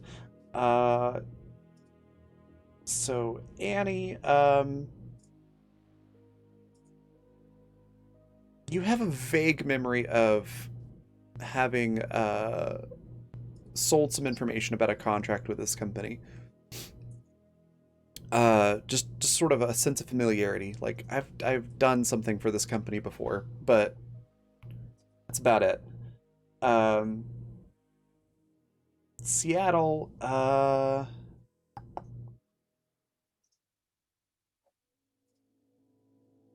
nothing about this place comes to mind. But you have a vague sort of flashback of gearing up, not unlike how you have here, to come find the Lagrange. Like in revenge mode. Just brief flash of that. And then Seattle lifts a hand up and signs, "Is anybody getting very bad deja vu?" Sparky's just kind of nodding distantly, like they are eyes fixed ahead, but they're definitely kind of just nodding and mumbling their assent. Yeah. Annie gives much the same expression as she did with Sparky back at the lodge, where it's like training a specific expression on your face, but like you don't necessarily feel that way. So she puts a smile on her face and just gives like a little nod and goes about her business. And then Captain, the 31. It's almost like accessing a video file. You literally have a flashback, plays back of a memory where you were in this building talking to Tolan, and you handed him a box of vials of something. Motherfucker. Poland was here. Yeah, Tolan. And then you also made some threat to like murder him horribly. Cool. If he said anything. Word. Like evil android kind of sounding tone. Yeah. She's just gonna say Toland was here. We exchanged something, and I threatened his life. Boy, I hate it.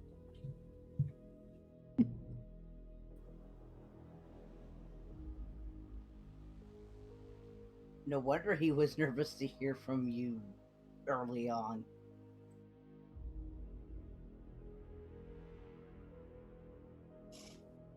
I do not know what we exchanged, though. They were vials. Seattle's like, $5 says it's whatever caused us to all be in this state.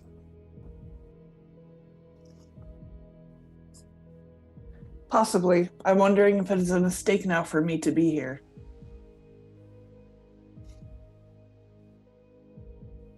Are we kind of close to the facility now, Raven? Yeah, you're like flying down in the shuttle, within visual range of the facility when you all have these flashbacks or vague feelings of deja vu and whatnot. I think Sparky probably just says something to the effect of like, "No turning back now." Annie looks to them, like the group as a whole, and says, "Well, do you think we should be asking Tolan about this then?"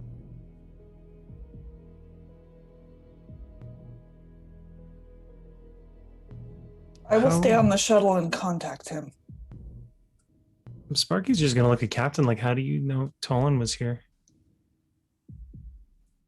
I saw it. I had a memory. As Sparky looks at Seattle and Annie, like, "Do you two remember something about this place too?" Seattle's like, I remember driving down this road and being angry.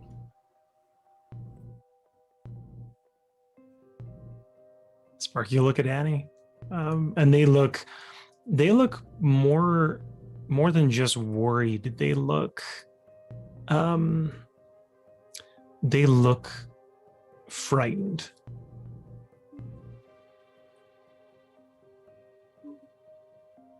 Annie tries to put a smile on her face to kind of like play it off the way she did before. And whether that helps Sparky or makes it worse, that's what it is. She tries to smile, and all she says is vaguely to answer their question. Like, do you remember? Vaguely. You can tell it didn't help. Sparky returns to staring out the window, and they're tapping their knee kind of expectantly. They look like they're it's like a tick almost. Where are they all? Where's everybody hanging out to? Like specifically in the shuttle, or just? Yeah. Oh, they're in the shuttle. I thought they were still in the ship. Don't mind me. I'm head empty. No thoughts, head empty. They're in the shuttle, right? It's just Annie going down. We're all just talking on the comms.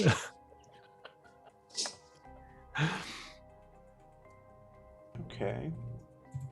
Ma'am. What you rolling there, Raven? You will find out in one moment. Ma'am.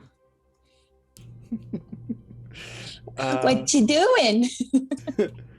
There we go. I'm rolling discipline for the doctor. Because they are on the ship on comms, ready to like guide you in. And probably like seeing what you're seeing through the shuttle, like communications or something. And they respond back and go, "Oh yeah, I think I used to work here." Is Daisy on the shuttle? She is, looking really uncomfortable. Captain's going to turn and look at her. Daisy looks back. What did we do here, Daisy? Daisy's like wide-eyed and puts her hands up like I don't know, and just like, I have no idea. I've never been here.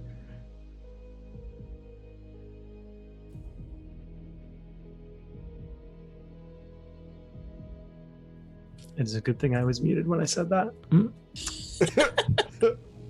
Said what, Jay? Just kind of roll right along. It wasn't anything horrible, but I definitely muttered something under my breath and then went, "I'm still muted."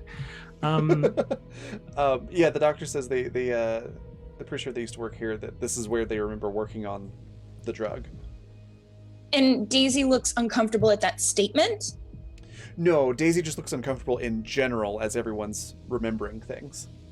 Okay. It wasn't like oh, I heard that sentence and now I'm uncomfortable. It's just general uncomfortable. Okay, that makes a difference. Yeah. Captain's going to ask, is this supposed to be happening, Daisy? And again, she's like, I have no idea. I bought the stuff. I got it through a dead drop. And the doctor administrated it, and then I did the thing to make sure it got the doctor too. And that's pretty much where my knowledge of it ends. I have no idea what's in it, how it works, or where it came from.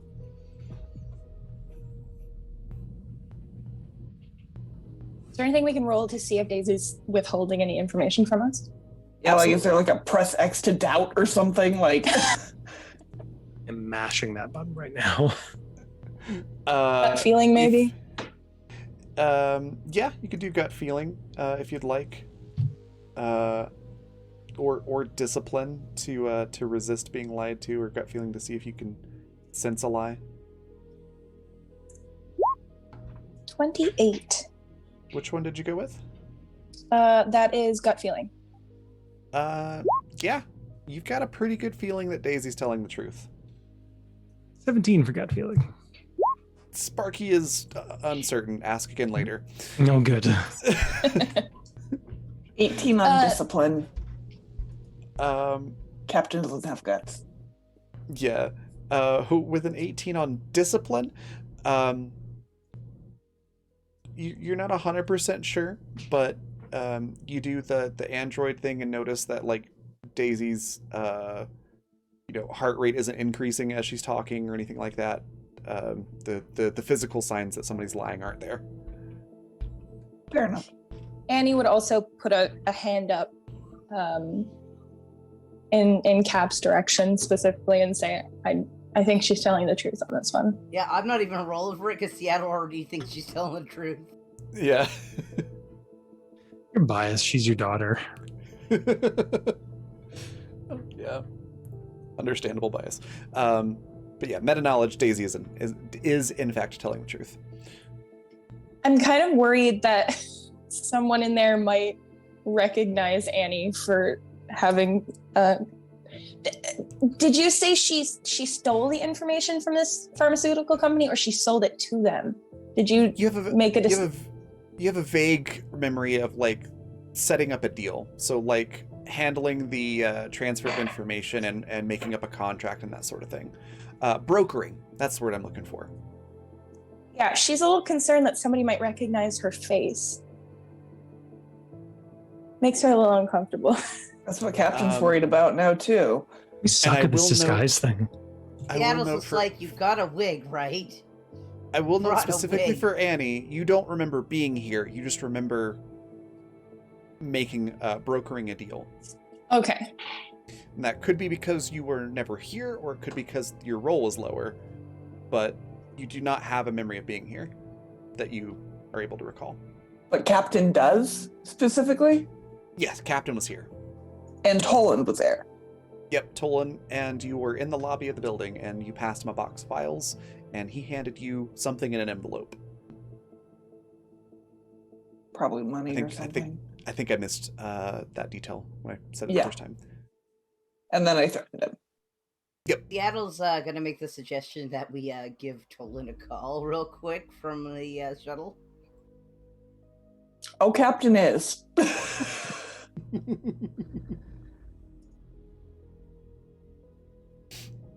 Am I able to contact Toland from the shuttle? Sure, yeah. It probably like patches through to the ship and then goes out, but yeah. Okay. Yeah, I'm gonna do that. Okay, while everyone's still here. Yes. Okay. Ma'am, Wow, I hate that. ma'am. That's just to know if there's other people like in the room or not. Or if you've already gone into the building. So yeah, you contact Tolan and he answers and says, yeah, what's up? You downsizing? It's a smaller ship. I'm in a mobile shuttle. That is unimportant. Okay, what can I do for you? What's the name of the pharmaceutical company again? I never gave it one. Okay. Generico. What? Generico is what we're going to call it. Generico. I love it. Good generic name. Yep. Generico Pharmaceuticals. We were here together at one point. Why? You can see like the wheels turning in his head. He's like Generico Pharmaceutical. When was I there? You know, that sort of thing. I threatened your life. You threaten my life all the time. That doesn't help. When was this? I meant it this time. I assume You you mean it handed every me time. a box of vials. That is a good assumption to make. I handed you a box of vials. You exchanged with an envelope. What was the vials? Oh, yeah. That was a long time ago. I'm not supposed to say what was in the vial. Well, I guess it doesn't matter. You, the one that handed it to me. The client didn't want anybody to know what it was. Yeah, it was a drug that and they kind of brace themselves. Might have something to do with memory loss.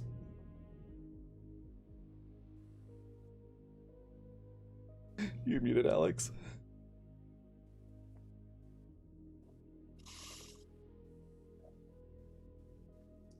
Who was the client, Tolan? I'm just imagining the look on Tolan's faces, and he's putting the context clues together. Yeah.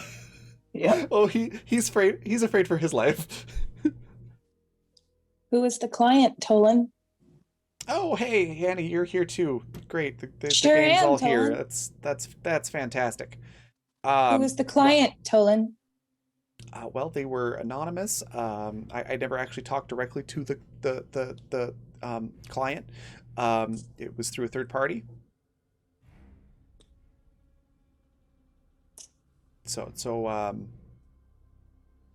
I mean, I could possibly What track did that you do with the information. vials?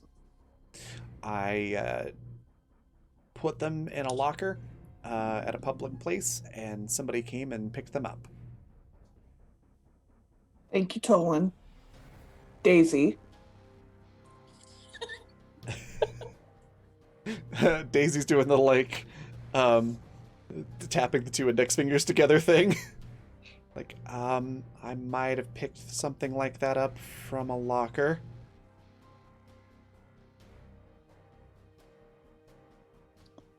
Do you mean to tell me that we stole our own memory wiping drugs? It's looking that way. Sparky looks back at Daisy with kind of a mix of "you little shit" Seattle is and starting to "that is really wheeze clever." laugh. Seattle is starting to wheeze laugh. Like there are tears streaming down his face. Yeah, Sparky's kind of got a little bit of a giggle going on. And Daisy's looking at the screen too, going, so, person I was dealing with was getting it from you? And Tolan's like, this is awkward. Oh, you know, I've got another call coming in, super important. I really need to take this. And they hang up. I think that cracks Sparky. They just start laughing with Seattle. Annie does not look like she is having a good time. In fact, she looks quite angry. If Captain could feel anger, that's what she would be feeling. She does not understand the laughter. It's not even. He's finding it so funny. He's finding it so funny. Isn't it ironic? Don't you think? Sort of way, like that song, sort of funny.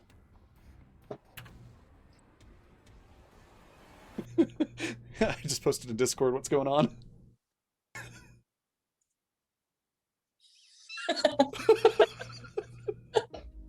Basically, yeah. Yep. Mm-hmm. Yep, that's it. Mm-hmm.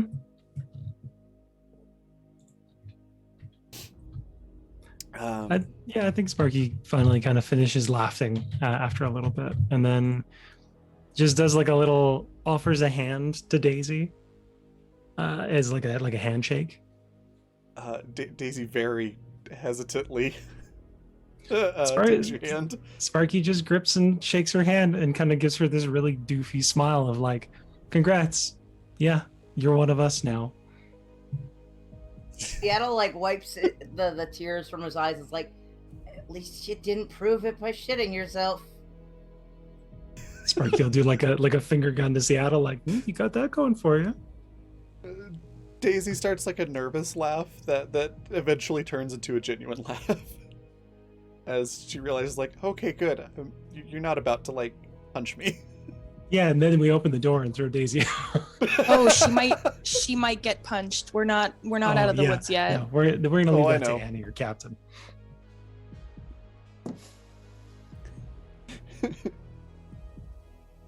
Yeah.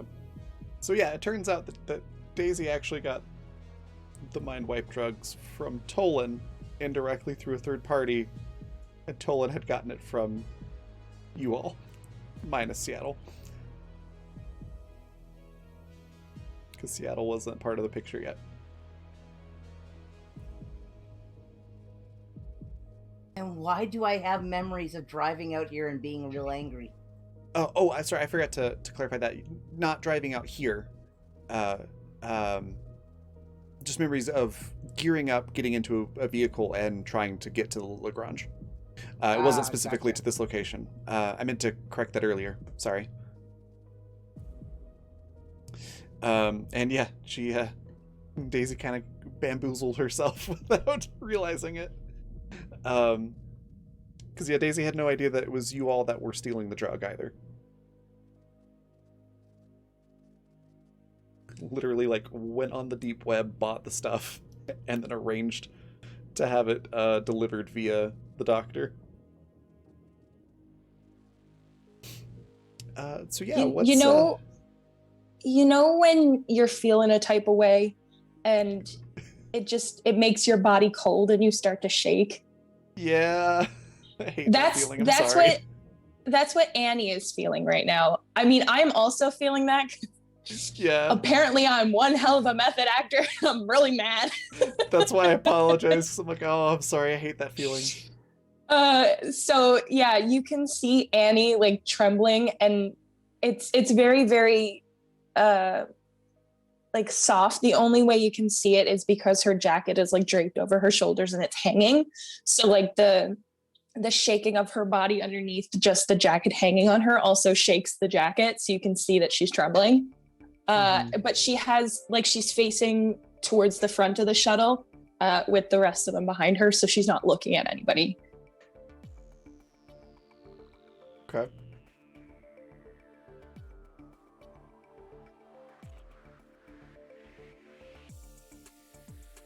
Sparky seems slightly more at ease, and they're just kind of chilling out, waiting until they get to the facility. Okay. You're basically there. You're pretty much just parked while having this conversation with Tolan. So whenever you want to go into the building, you are perfectly able to.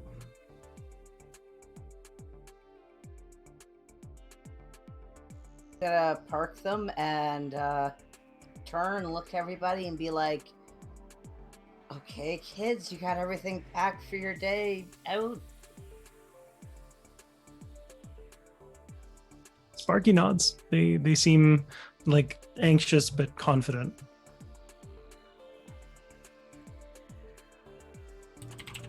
Captain just quietly says, I don't repeat jobs.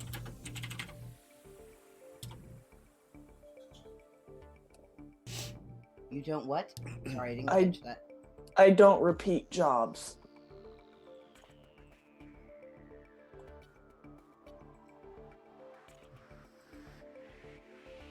Okay, so you're gonna stay here with me in the shuttle?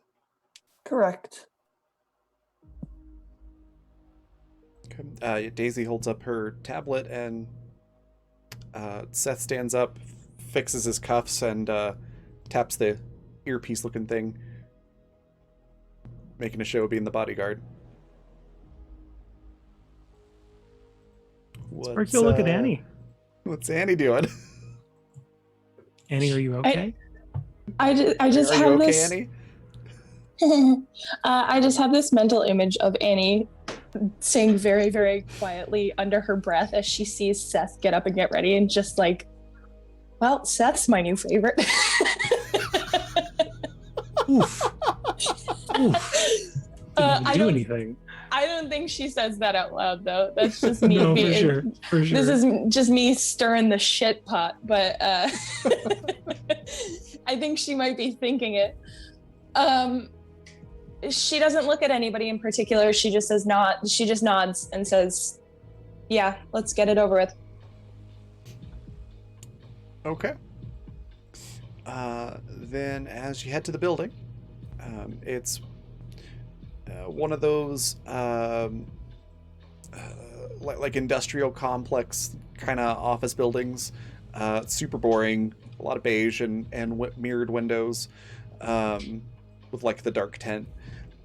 And as you go in the door, the inside has a nice little reception desk. Before we go in, sorry to interrupt, but before we get in through the door, Annie would say to Daisy, like as soon as we get in there and as soon as it looks like it's clear enough for you to do so, I want you to see if there's like local comms setup, if so, disable it, and any sort of security measures that they might have in place. See if you can pinpoint those and take those out as well. Yeah, Daisy just nods and says, "You got it." Okay. That's all for me. And yeah, as you go in, there definitely are some security cameras, but you'll notice there's no like weapon scanner or anything like that, like you saw at the museum or the bank that you were at. It's a pretty low security facility. They basically make Tylenol and that sort of thing mostly here. Sparky is 100% kicking themselves. And there is a person behind the reception desk, and they smile and wave at you and wave you over and ask if you have an appointment.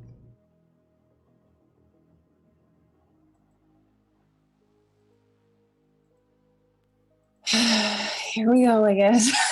I was gonna say, again, it's Annie's thing. Sparky's following her lead. Clearly, yeah, thanks, Sparky. Clearly, they're not Annie's favorite, so they don't want to step on any toes.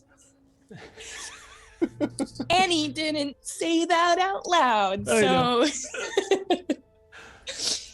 Annie slaps the biggest, most disarming smile on her face that she can possibly muster.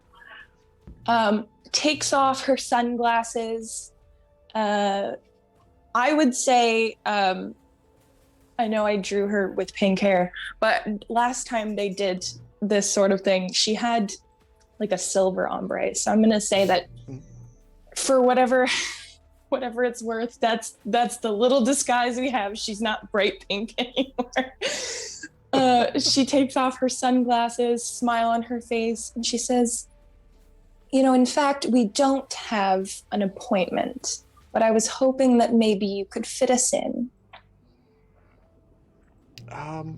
Well, sure. Possibly. What are you here for?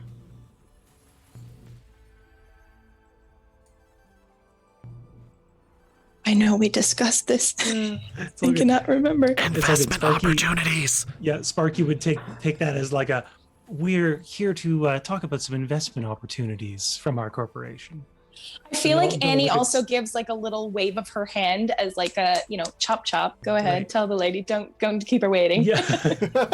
And when Sparky says that, they'll wave Daisy forward and just kind of requisition like a tablet or some shit from her just to make a show of it. Okay. And she'll hand you her tablet. Cool. And yeah, Sparky will pull up the fake website that they've made for ConchCore, kind of their like contact website kind of thing, just to show like, hey, we're a legitimate business. Please hire us, please. They take a look at that and they go, oh, okay. Well, let's see. And they pull up a schedule on their computer. Go, let's see. Dr. McLaren looks like he's currently very busy today. So unfortunately, I won't be able to have him give you the tour. He's been here for, he's our most senior doctor. So he knows the most about the facility, but we do have, looks like the intern's just coming off break. We'll have them show you around. I swear to God, Raven. Who's the intern, Raven? I swear to God. It's Rip. No, I'm kidding. He's not even dressed like a doctor. Yeah. He just shows up in his duster like, what's up, fuckers? Let's go on a tour. He's got like literally an adhesive beard on. Yeah. like a giant handlebar mustache that's just pasted on. Literal spurs on his boots this time. He's got like a lab coat on, but it's too small and it doesn't cover the duster or the boots. He's got like a hairnet big over glasses. his cowboy hat. Just the name tag says Dr. Not Rip. Yeah. Dr. Terror. I love that this is the only way we can deal with our trauma. Oh my God, you gotta laugh at it. Oh God. Ooh, Who's the intern, Raven? It's nobody. Okay. Some rando. The way you set it up was like, it sounded like a drop was coming. It literally sounded like a cliffhanger at the end of a season. And I was like, oh, good. I needed my entire stomach to fall out. No, it's the Dr. McLaren is the thing that would be bad because they would have been here when you were here.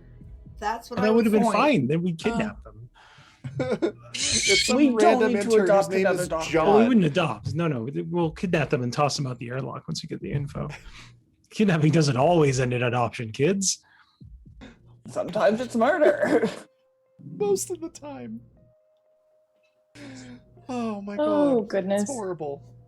Anyways, yeah, the intern What's shows the intern's up. name, Raven? John. All right. John Cena? I'm sorry. John No. Carmack. Oh, our intern's coming out. And his name is John Cena. But then we wouldn't be able to see him. That's true. His theme music just wafts Just out of nowhere. very gently through the corridor as he moves. Oh. And it's like not even fully there. It's like those things where it's like you think you hear someone call your Yeah. name and you're like, what? Yeah. And just every now and then, ba ba da ba, like just barely there. It sounds like it's coming from the metal ventilation system. Welcome to Animus Absentis. We have really poor, everything. Yeah, no, his name's John Nash. All right. Looks like a little bit of an older version of Seth, really. Doesn't really stand out a lot.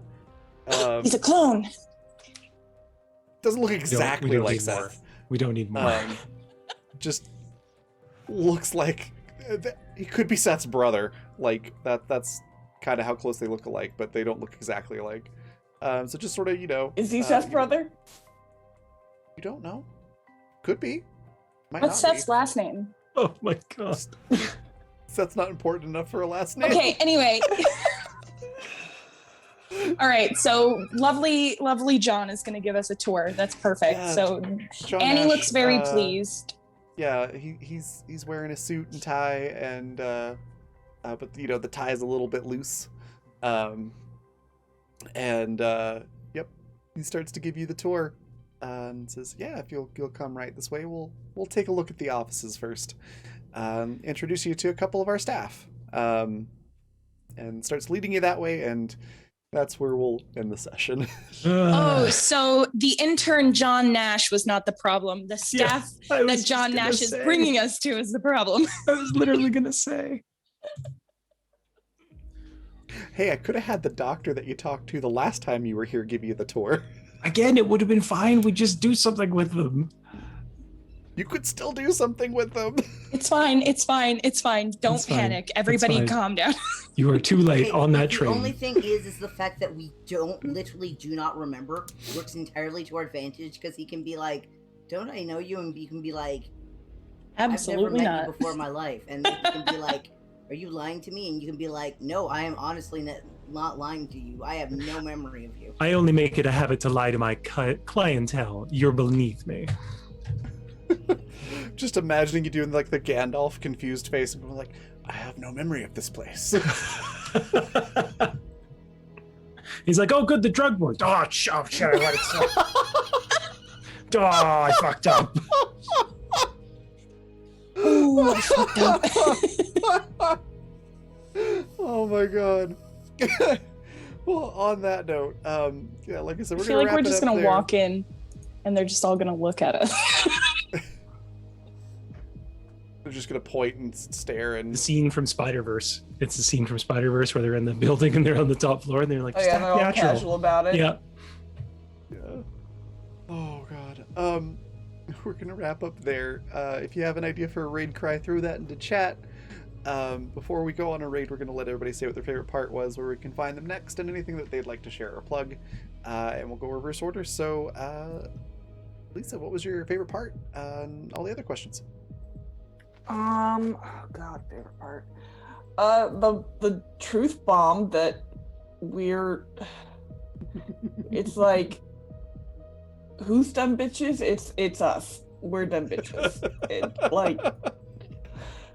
And just, yeah. trying to process that and how some of us can't process it without laughing, and then other ones are like, I'm gonna throw somebody out of the shuttle right now. But we all have very different ways of processing things. yeah. And also our bizarre continued paranoia of Rip. Nothing bizarre about it. Yeah. I am gonna have to have him show up at some point in just like the most ridiculous disguise, just as a treat. I feel like the point when you bring in Rip, you're gonna say something like, not be able to finish your sentence because we're gonna be like, it's Rip, and you're just gonna be like, yes, you dumb bitches, it is. You happy now? Here's your Rip. I gave you your sexy hot bad guy. Now leave me alone. He's carrying a sci-fi Tommy gun. He's gonna kill all of you. Just him. The Thank God, it's finally over. Being in a medical facility, I'm imagining he probably smokes cigars, so he has one lit up.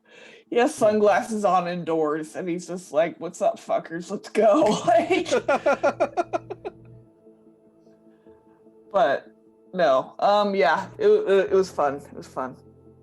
I will be here next week. Awesome. We'll hop over to Alex. Same questions.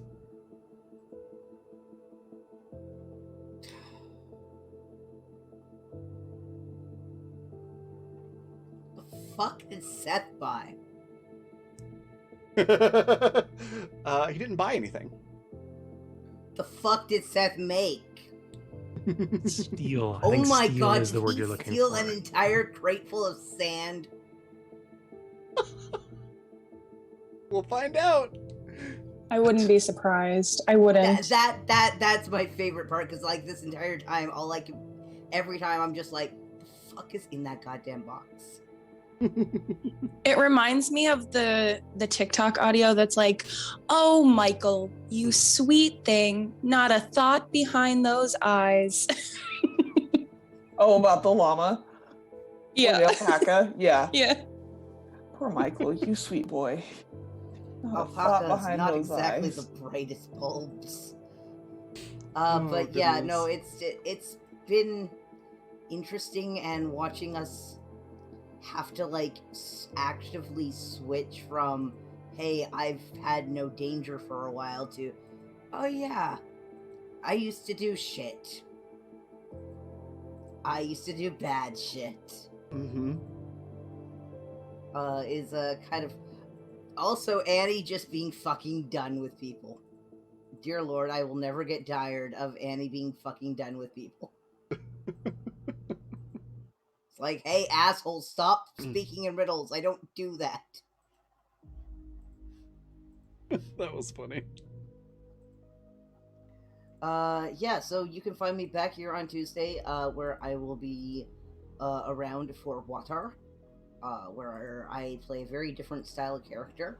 You can find me at for my art and stuff at KNKS Art on Twitter or Twitch, where I post stuff and take commissions and all that fun stuff. So yeah, that's about it. All right. Next, hop over to V. What was your favorite part? Where can folks find you? And all that good stuff. Man, there were just too many good things that happened this session. I'm so fond of the fact that no matter how little we get accomplished in the in terms of big things, there's always still so much that happens just in character interaction and finding out these little twists and turns and things like that. So we didn't get to actually go through the pharmaceutical company this time, but even just all the buildup was a lot. I think it's funny. Annie doesn't think it's funny. I think it's funny that we bamboozled ourselves. She has a very different opinion on that, and it's one that is filled with anger. And Daisy might get left off the shuttle when they go back. Who knows yet? I'm also really digging this impending feeling of like not knowing how Annie is going to change when she gets her memories back. Like I still haven't sat down and processed what pieces of her past personality are going to carry over. So I'm really looking forward to seeing how that plays out. Because we all know, even if I sit down and think about it, it's going to go completely differently than than I think it will. So I'm really, really interested to see that play out, and especially like with Sparky and Daisy, since Annie, I think it's safe to say Annie has the best friendship with Sparky, and also harbors some not positive feelings for Daisy. So we'll see how those relationships change. I'm really excited. As for me, you can find me on my art Twitter, which is at Pepperodraws. That's Pepero like the candy. I just posted that piece of Annie and Sparky, so if you would like to check that out, that is up now. And I will also be here next Wednesday for more Exodus. I forgot the name of my own game. More Exodus, where apparently we're doing a heist episode, which is not something that I expected, but here we are. We're going to do a heist. That's me. Heist episode. I'm excited. Can only go well. Next we've got Jay. So what was your favorite part? Where can folks find you? Anything you'd like to share, plug?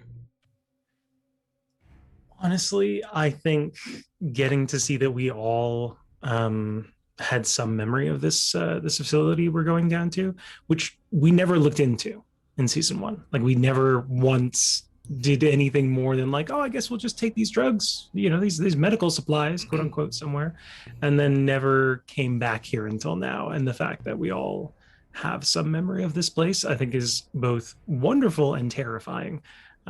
So I'm really excited to see kind of like what the people here do and if they remember us at all, if there's any things going on there, and maybe there's some weird clone stuff, who knows.